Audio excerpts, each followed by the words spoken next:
Horus Heresy Legions is a big game. It has lots of factions with lots of cards and lots of different playstyles.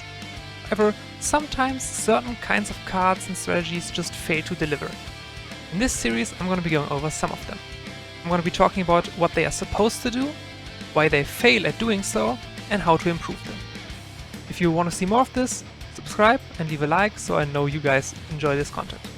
Now let's get into today's topic. Today our journey starts in the Caliban expansion. The Caliban expansion introduced 3 new factions: Dark Angels, Defenders of Caliban, and today's topic, the Night Houses. The Night Houses are a very unique faction. Not only is their warlord made up of a pilot and a knight, but they also sacrifice 2 troop slots in favor of weapon slots which are equipped to your warlord. These weapon slots can be filled with weapons who have a HP themselves, but also lose HP when your warlord loses HP. In general, the knights are very focused on the warlord and not on maintaining a tempo of troops, in theory, and the troops are more so meant to support the warlord. The knights also have a secondary energy pool, which is called plasma, which you can increase by playing certain tactics or use the abilities of certain troops.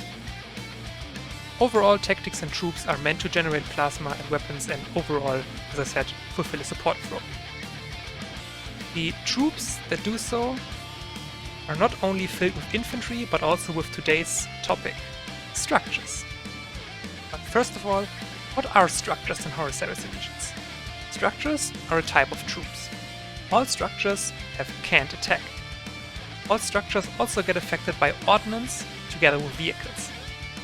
Due to not being able to attack, most structures usually are built from the same pattern. They all have relatively high HP with a relatively low attack stat, and they all have some sort of passive or active ability to help support, like a Relentless, or Frontline, or as I said, an active ability. Overall, structures are not meant to be the main thing that you build your deck around, with one exception, and that's the Imperial Fists, but overall to fulfill a supportive role to help your other units to succeed. The Night Houses structures are divided into a couple of different factions. First of all, we have structures focused on plasma generation. For this we have the Plasma Generator, which is a 2 energy structure with 1 attack, 5 health, Reactor 1, which generates 1 plasma at the start of your turn, can't attack, and the 2 energy ability to generate 2 plasma. We also have the Plasma Regulators, which is a 6 energy structure with 3 attack, 8 HP, Reactor 1, can't attack, and the 2 energy ability to gain 3 plasma and heal 2. Next up we have weapon related support. For this we have the Munition Depot, which is a 3 energy structure with 2 attack, 5 HP, can't attack, and the Relentless ability to lower the cost of all weapons in your hand by 1. The Patron Forge, which is an 8 energy structure with 5 attack, 9 HP, Reactor 2, can't attack, and the 2 energy ability to create a random weapon in your hand and reduce its cost by 2. And finally, added in the Titan Death expansion, we have the Storage Complex, which is a 5 energy structure with 2 attack, 6 HP, Reactor 2, can't attack, and the Resolution ability to give plus 3 health to your weapons. Lastly, for the actual structures, we have general support. This includes the Communications Relay, which is a 5 energy structure with 3 attack, 6 HP, can't attack, the passive ability to have enemy tactics cost 1 more, as well as the 1 energy ability to draw a card. And added in the Titan Death expansion, the Mining Outpost, which is a 4 energy structure with 3 attack, 4 HP. It also has can't attack and the 1 energy ability to choose one of these 3 effects, gain 3 plasma, or refill 2 energy, or draw a tactic from your deck. And lastly, to round off the structure section, we have non-structure cards that interact with structures. These are considered cards like Unshakable Warden, which is an 8 energy tactic that puts in play 2 Night House structures from your deck and gives your warlord frontline until your next turn, as well as the Artisan Tech Priest, which was also added in the Titan Death expansion, which is a 3 energy, 3 attack, 3 HP infantry with the rally ability to draw a structure. Now we have seen all the Night House structure cards. Why are they considered bad? First of all, structures are generally considered to be the worst troop type in the entire game. This is mainly due to the fact that all structures have can't attack, meaning unless they have a very good passive or an active ability, the opponent can just choose to ignore them, as they won't really do anything to him since they can't attack him. This also means that structures are really relying on having very good passive or active abilities to make up for this. And I will now go over every card that I have shown you and tell you why these cards are good or not good. First of all, we have the normal Plasma Generator. The normal Plasma Generator is actually a relatively solid card, because having a 5 HP troop on turn 1 is relatively hard to defeat. So either your opponent has to leave it alive, so you gain the reactor, or your opponent has to commit a lot of resources to simply deal with it. And I personally would say, if your opponent is willing to commit a lot of cards and a lot of effort simply to remove Plasma Generator, that in itself is already worth it. Now, for the Plasma Regulators, things are a little bit different. This card is so bad that I honestly don't even know where to begin. It is a 6 energy structure, and that means that you're either dedicating an entire turn in the mid to late game to playing this card, or you're sacrificing a very big portion of your late game turns to play this card. And for a 6 energy investment, you, in general, can expect quite a lot of effort. And if you look at this card, you play this card on, let's say, your 6 energy turn, and it does nothing. It only has an active ability and the passive income of Reactor 1. Other than that, this card has nothing going for it. So if you play it on 6 energy and then your opponent, let's say your opponent destroys it, then it has done nothing other than draw your opponent's attention on the 6 energy turn. And due to it being a structure, it obviously can't attack, not that 3 attack is that much to attack with either. Yeah. On top of this, before the Shadows of the War Master expansion, there was a card in the game called Ambassador Melgator. And if you're unfamiliar with what Ambassador Melgator does, it is a 2 energy legendary infantry that returns a 4 or less attack troop to its owner's hand on rally. And as you can see, the Plasma Regulators have 3 attack. So in theory, you could play this card for 6 energy, and then your opponent could play a 2 energy card to return this card back to your hand, and it has done nothing. So overall, this card is terrible. Next up, we have the Munition Depot. The Munition Depot actually used to be the best structure in the entire faction. That was due to the Relentless ability also triggering on Rally. Sadly, they took that away from it. On top of this, the weapons in the faction actually used to be quite insane.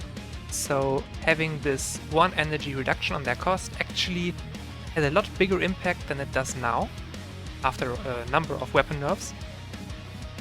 And nowadays, this card, sadly, is close to unplayable. I would even go as far as to say even the original version with the rally is close to unplayable, mainly because nowadays decks don't really run that many weapons, so you're not even getting that much value from it.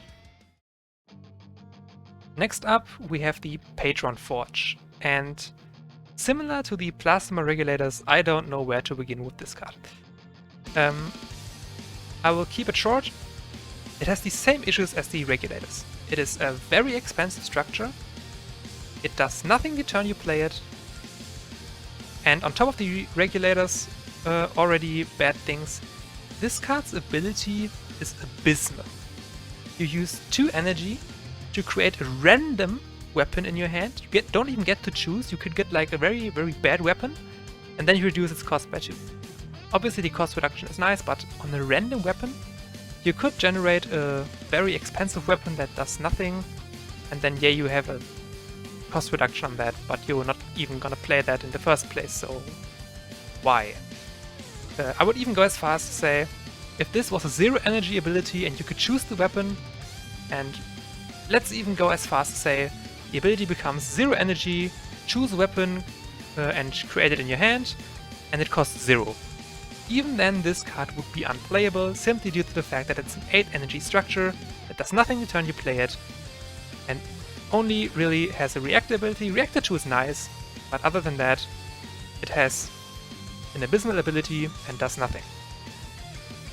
Lastly, for the weapon support cards, we have the Storage Complex. And I will say this much. In the Titan Death expansion, they got a couple of new structure cards, and the Storage Complex is in my opinion, actually a step in the right direction. It is fairly cheap for 5 energy. That's still not enough to make it playable, but it's relatively cheap. It has Reacted 2, which is honestly a big thing, given that Reacted 2 can actually snowball out of control pretty quickly. And it has a resolution. It doesn't have an active ability. You don't need to waste any more energy in the following turns on it. All it does is resolution give you weapons plus 3 HP. And if this resolution ability was anything other than give you weapons HP, this card would actually be playable in my opinion. But giving you weapons, and this doesn't even include your weapons in your hand, it only includes the 1 or 2 weapons you have equipped, giving those weapons 3 HP simply isn't enough.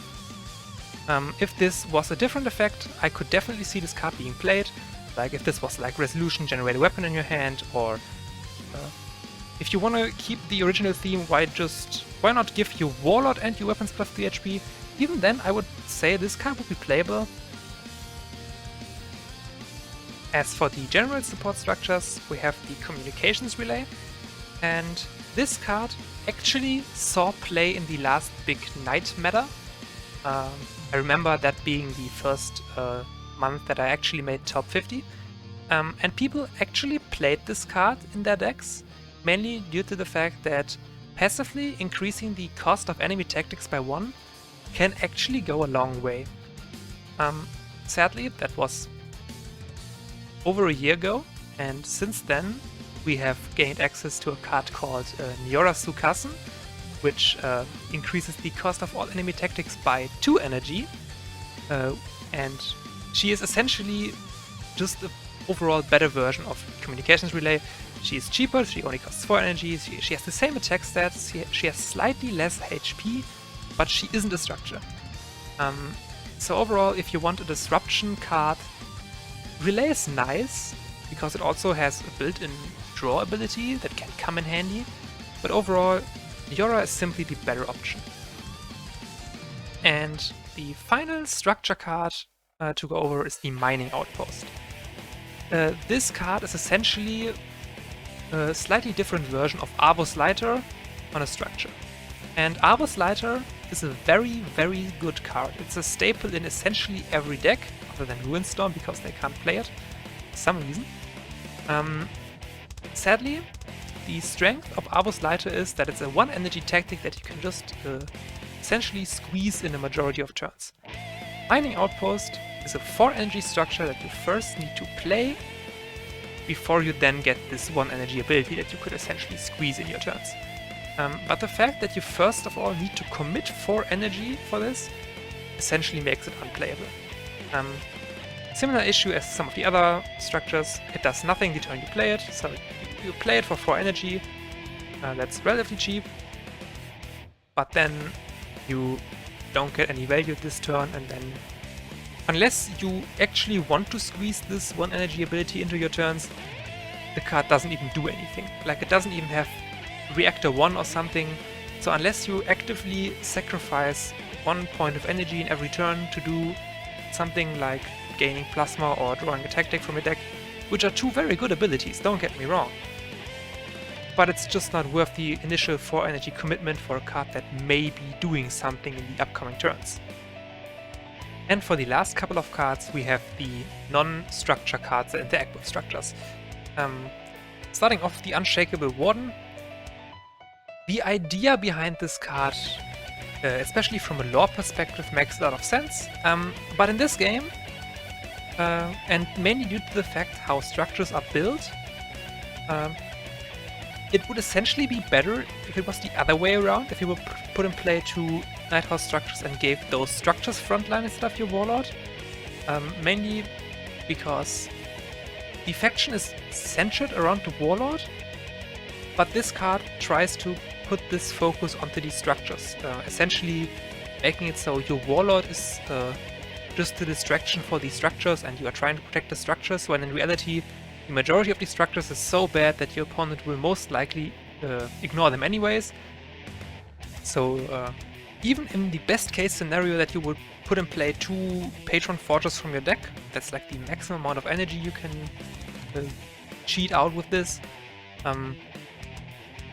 As I've already mentioned, the Forge is pretty bad, so at least giving it frontline to make use of its 9 HP would be something good, but sadly your Warlord gains the frontline and not the potentially high HP structures. This card sadly is pretty much unplayable. I think this is one of the few cards that I have never seen played in any game. I don't even think I've seen it being played in event mode. And that really says something. And finally we have the Artisan Tech Priest, and it's really a shame that this card is essentially unplayable. It's not even the card's fault. Like, rarely draw structure from the deck on the 3 energy 3/3 infantry is actually pretty good. Like, it is not understated. It draws any structure from your deck, so if you are playing like Mount Pharos, like, for example, or the Pyramid of Photep, this card can draw them too, so it's generic, it generates value. Overall, it's a great card actually. It's just that all these structures are awful. You don't even want to draw them. There's essentially no real reason to put structures in your deck in the first place, and therefore there's no real reason to play this card because the rally ability has no targets. If this was a neutral card, I would even go as far as to say that this would be a staple in the Imperial Fists, but sadly it is a Nighthouse card, so sadly sees no play either. Now that we've gone over all the cards and explained why they are bad, I'm even gonna go a step further. Because the reason why nobody's playing these cards is not only because these cards are bad, but because there are non-structural alternatives which do the same things, just better. You can generate plasma from plasma generators and plasma regulators, obviously, but you can also just generate them by playing a Martian Emissary or a Maintenance Servitor, or reduce the plasma cost of your weapons by playing Adept. You can generate weapons from playing a Patron Forge, but you can also just generate weapons by playing an Engineer or using the House Orlek tactic. You can even play Storage Complex if you really want to increase your weapon HP, but you can also just use the tactic Elementium Forged, which also does the same thing, but it's just a 2 energy tactic. So overall, to conclude, all of these structures are too slow, they are too expensive, they don't do enough, and there simply are better alternatives that you can play instead of them. Now, how could we make these cards better? As I mentioned, they are all too slow. Therefore, in my opinion, the focus on all of these should not be using an active ability, but instead they should gain, just like Storage Complex, a resolution or a straight up passive ability, maybe used together with an active ability if you really still want this. On top of this, cards like Patron Forge and Plasma Regulators are simply way too expensive for what they are doing. So overall, structures should cost less.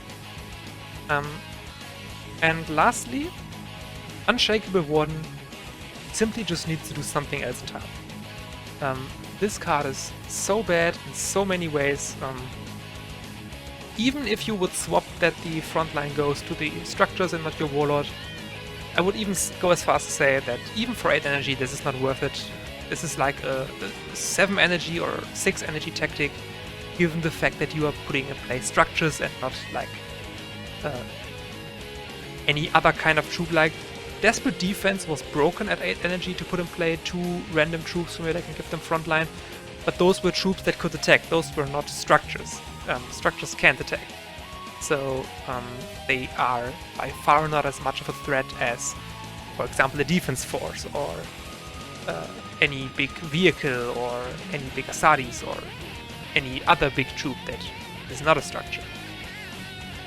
So overall, less energy cost, more immediate effect on the board, either via rally, via resolution, or via immediate passive ability, and just change Unshakable Warden. As I said, cards like Artisan Tech Priest don't even need to get changed, they are fine, it's just that all the other cards around them are bad, so there's no real reason to play them. Maybe Giving some of these cards more stats would also be a good idea, but overall, at the moment there's simply no real reason to play these cards, and I hope this changes.